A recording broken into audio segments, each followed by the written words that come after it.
Dr. Birx admits virus trumps everything else. Extraordinary logic is used with extraordinary events. Let's look at this today. We have the most incredible things happening in the history of the world, and we have the most incredible example of confirmation bias ever admitted, with the biggest impact because of it. So it all comes down to this one point. Now, of course, there are other points that are independent of this point, but this should be the beginning and end of everything. So just today, this is the 8th of April, 2020.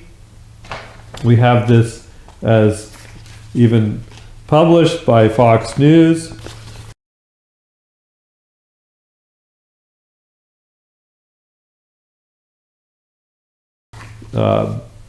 Birx says, government is classifying all deaths of patients with coronavirus as COVID-19 deaths, regardless of cause. There are other countries that if you had a pre-existing condition, and let's say the virus caused you to go to the ICU and then have a heart or kidney problem, some countries are recording that as a heart issue or a kidney issue and not a COVID-19 death. Right now, we're still recording it, and the great thing about having forms that come in and a form that has the ability to mark it as COVID-19 infection, the intent is right now that if someone dies with COVID-19, we are counting that as a COVID-19 death. Can you be sure? I mean, you hear from coroners that that's not necessarily the case. Are you sure? How can you be confident about that? And is there any concern that it skews the data that you're trying to collect in terms of projections and things like that? Well, I think that would apply more to rural areas that may not have the same level of testing, but I am pretty confident in New York City and New Jersey and places that have these large outbreaks and COVID-only hospitals. I can tell you they are testing. New York and New Jersey together have, by proportion, are testing extraordinarily well as Washington State and Louisiana. So I don't see that there's been a barrier in testing to diagnosis. All right, short to the point. And in this article by Fox News, we see that actually when they are quoting, the key point was the intent is if someone dies with COVID-19, we are counting that. Interestingly, that the Fox News stopped at that point and finished the quote. Actually, it says, if someone dies, she said, if someone dies with COVID-19, we are counting that as a COVID-19 death. Much more to the point. Now, Dr. Deborah Lee Birx is a physician and diplomat who specializes in HIV/AIDS immunology, vaccine research, and global health. As of March 2020, Birx serves as the coronavirus response coordinator for the White House Coronavirus Task Force. This video clip was pointed out by somebody on Twitter, and I presume it will be going viral by the time I even put this video up, but we need to focus on the lack of logic of this admission and consider that everything that we are experiencing right now flows from this fallacy, this very serious confirmation bias.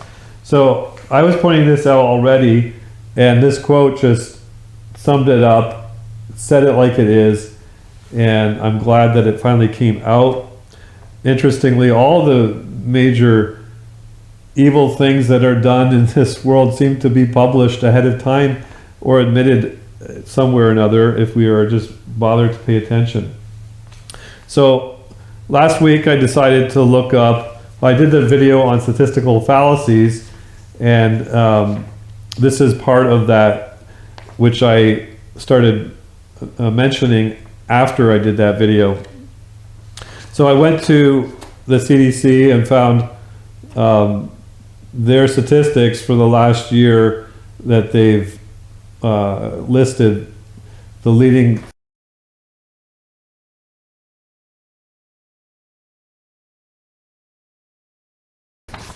number of deaths, the leading causes of death. This is from 2017. So there wasn't one for 2018 or 19 yet, but this is going to be close to this year. Well, actually it won't be. So what we find here is not listed, but presumed the number one cause would be natural causes and other causes of death, being the number one, 700 plus thousand people dying every year. So we got to get understanding. There's a 2,800,000 people died that year, and these are the list of them organized. Now, what's really significant is people don't realize how many people die a day, a month, an hour in this country or worldwide. So when they start to see those numbers, they get alarmed. Like, for example, suicide was the lowest on this list, but 47,000 people a year. That's a lot of people killing themselves. And so you can run those numbers down to the months and the weeks and the days and the hours of some of these things, some of these rates. And so then when you compare them with the other numbers, you see, well, the numbers that we're seeing or even are projected to see aren't anything unusual anyway. But the point that I want to make here is that I've highlighted two categories here that are very similar to coronavirus, being lower respiratory disease, chronic lower respiratory disease. 160,000 people die a year of that, or at least in 2017. And the influenza and pneumonia, 55,000 people. Those two numbers combined give you pretty much the numbers that they were going to say would be the maximum level of what we could experience in this whole outbreak, or whatever we want to call it, pandemonium, or should I say pandemic. Anyway, so what's happening in this admission is that they're pulling the numbers from people who are actually dying of these other causes, and because they have coronavirus, therefore you ignore the other points. So if we look at the modified diagram, this was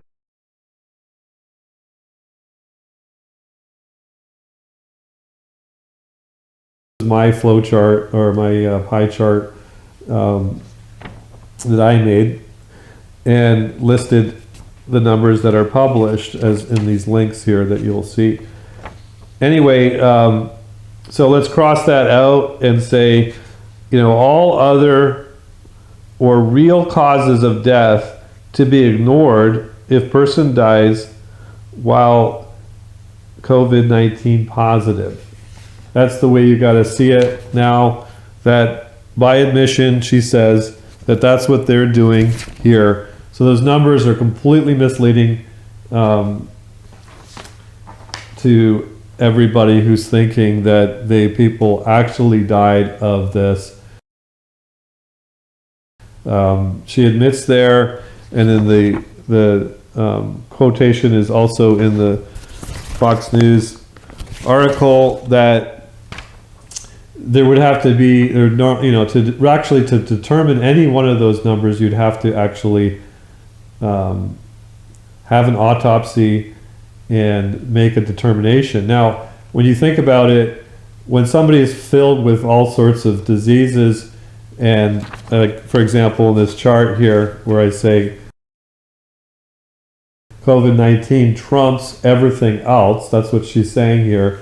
So we have just a circle with circles within the circle, and this is either everybody who dies this year who's going to be tallied up, whether they have died from cancer, heart disease, or respiratory, flu, suicide, you name it, these lists that I mentioned here. So now,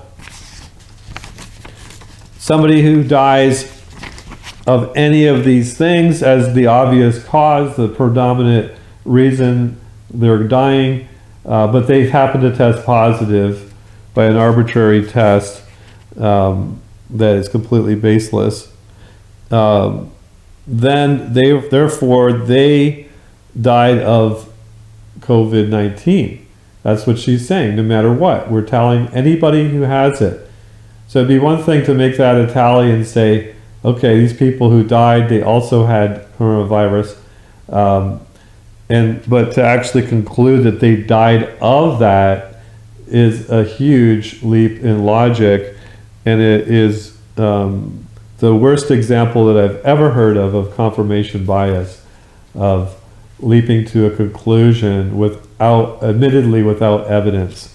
Again, like I titled this, extraordinary logic is used with extraordinary events. It's justified, the ends justify the means. So my example that I've been giving is this. So say you're terminally ill and you're on your way out. You've got pretty much 2 days left to live. And you manage to get up to go to the bathroom maybe one last time.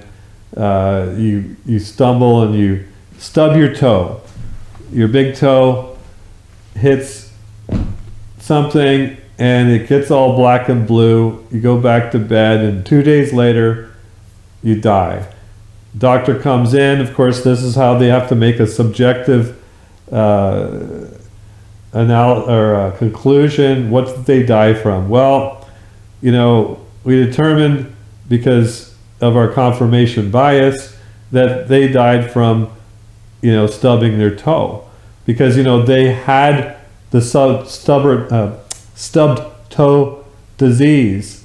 They had a blue toe still, and they died because of that. Never mind the cancer, that they literally died from their cancer or whatever other factors. It doesn't matter. We've determined that this is the era, this is the year of the coronavirus. Nothing else matters.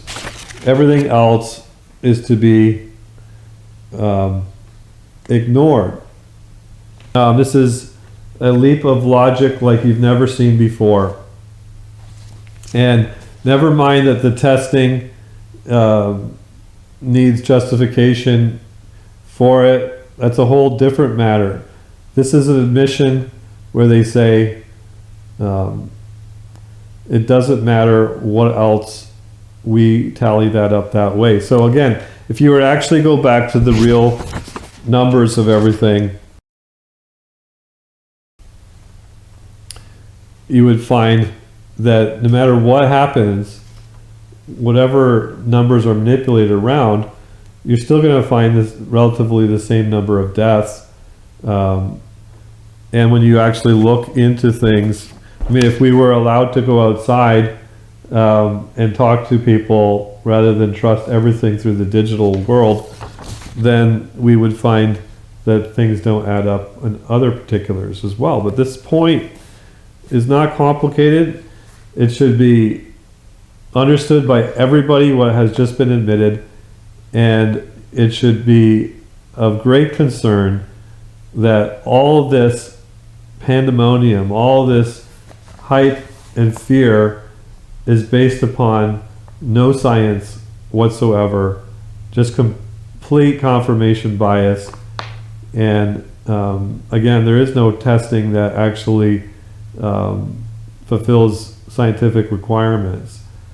And that's another whole story. You can watch the other videos on that subject. So pay attention, think that through, and we'll talk to you later.